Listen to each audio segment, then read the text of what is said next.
आप सबों को मेरा नमस्कार एवं जोहार और मेरे यूट्यूब चैनल में आप सबों का बहुत-बहुत स्वागत है। आज हम लोग झारखंड के प्रमुख वाद्य यंत्रों या म्यूजिकल इंस्ट्रूमेंट्स के बारे में जानकारी लेंगे। जेपीएससी और जेएसएससी का यह महत्वपूर्ण टॉपिक है। तो चलिए शुरू करते हैं। झारखंड के वाद्य यंत्रों को हम 3 भागों में बाँटते हैं। पहला है स्ट्रिंग इंस्ट्रूमेंट्स मतलब तंतु वाले वाद्य यंत्र जिस पे तार लगे रहते हैं। और दूसरे तरह का वाद्य यंत्र है wind instruments played by blowing air. और इस वाद्य यंत्र को हवा के द्वारा मुंह से फूंक कर बजाया जाता है। और तीसरे तरह का वाद्य यंत्र है जिसे ड्रम टाइप इंस्ट्रूमेंट्स कहते हैं, जिसे छड़ी या हाथ से ठोक कर ताल निकाला जाता है और बजाया जाता है। तो चलिए हम बारी बारी से इसकी बनावट एवं इसके उपयोग के बारे में चर्चा करेंगे।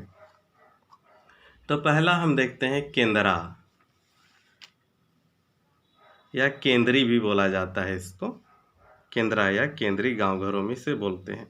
इसका निर्माण खोखले बांस की छड़ी पर सूखे लौके का खोल बांधकर किया जाता है। इसका निचला हिस्सा कछुए की खाल या नारियल के खोल का बना होता है। इसमें 3 तार होते हैं तथा इसके तारों पर गज या कमानी चलाने से ध्वनि निकलती है। इसे झारखंड का वायलिन भी कहा जाता है। दूसरा है भुआंग। यह संथालों का प्रमुख वाद्य यंत्र है। भुआंग इसका प्रयोग नृत्य तथा संगीत में किया जाता है। इसके निर्माण में लौकी का प्रयोग किया जाता है। इससे धनुष टंकार जैसी ध्वनि भुअंग निकलती है। इससे एक ही प्रकार का स्वर निकलता है। इसे ताल के साथ बजाया जाता है। भुअंग तथा केंद्रा संथालों का प्रमुख वाद्य यंत्र है। याद रखेंगे, भुअंग और केंद्रा संथाल जनजाति का प्रमुख वाद्य यंत्र है। और तीसरे नंबर पर हम देखते हैं बनम। इसका प्रयोग संथाल जनजाति के द्वारा गीत के साथ संगत के रूप में किया जाता है। बनम का उपयोग इसका निर्माण नारियल को काटकर उस पर गोह का चमड़ा लगाकर किया जाता है। यह वायलिन के समान होता है। इसके तार में कमानी से रगड़ने पर मोटी ध्वनि निकलती है और इस वाद्य यंत्र को बनम कहते हैं। चौथा हम देखते हैं टोहिला।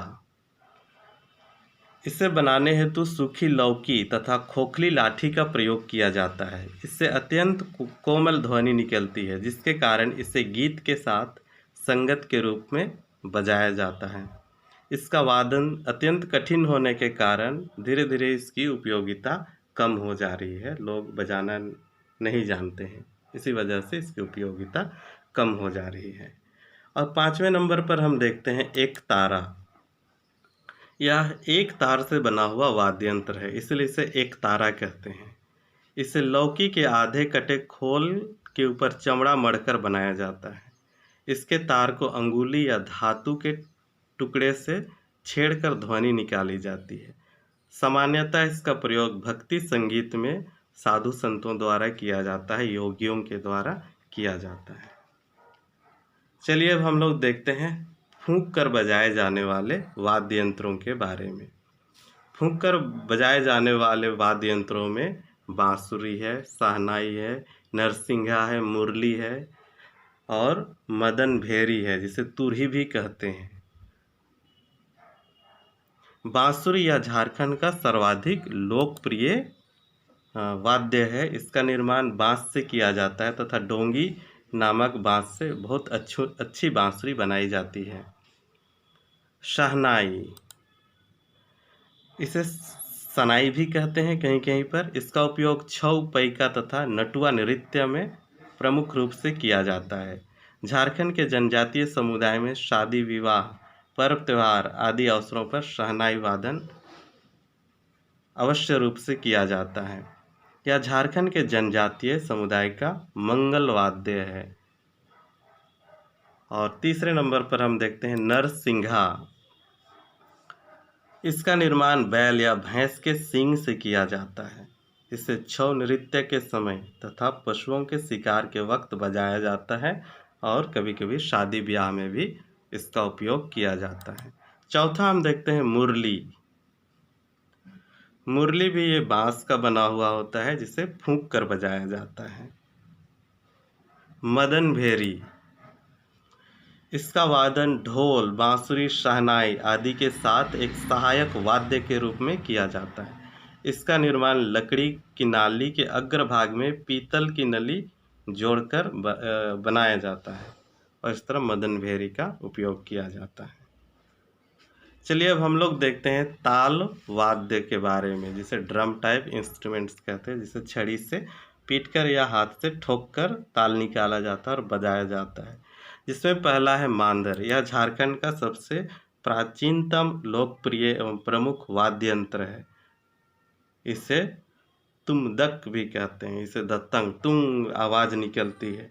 इसका प्रयोग विभिन्न अवसरों पर सभी जनजातियों के द्वारा किया जाता है। इसका प्रयोग मुख्यतः नृत्य के समय किया जाता है, कर्मा, सरहुल आदि में।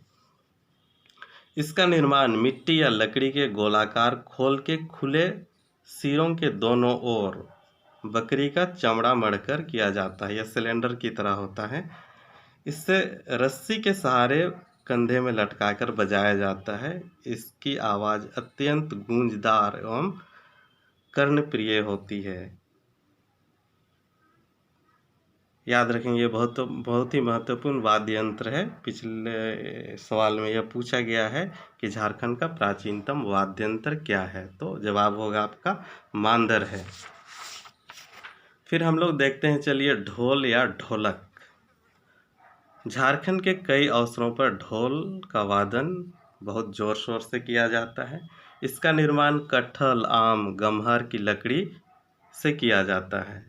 उसको खोल बनाकर किया जाता है और इसके मुंह में दोनों सिरों पर बकरी के खाल या जानवर के खाल से मढ़कर किया जाता है।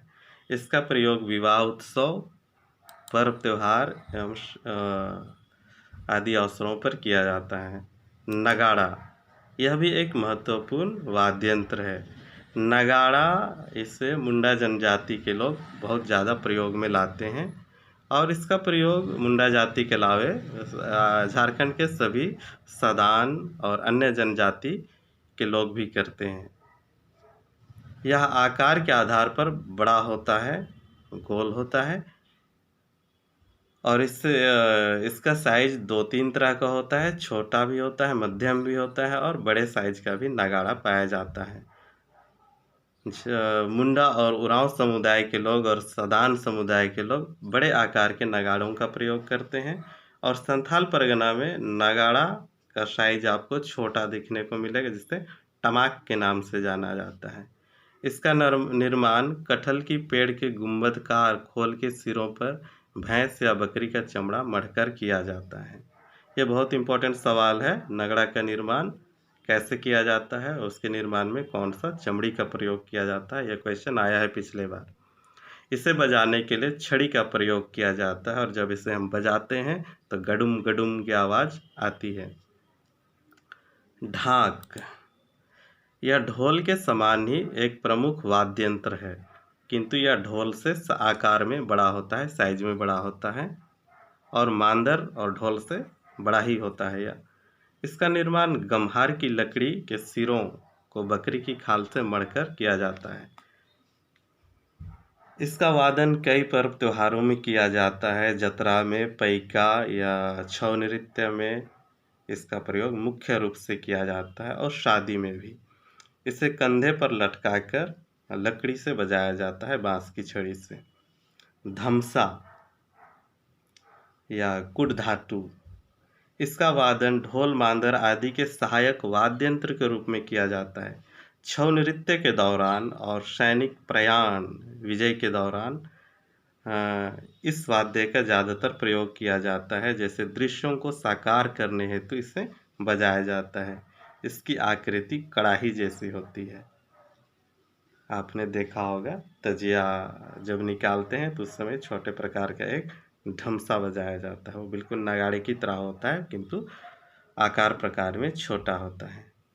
तो हमें उम्मीद है कि आप झारखंड के प्रमुख वाद्य यंत्रों के बारे में आपको बहुत कुछ जानकारी मिल गई। तो आज के लिए इतना ही और वीडियो देखने के लिए बहुत बहुत धन्यवाद।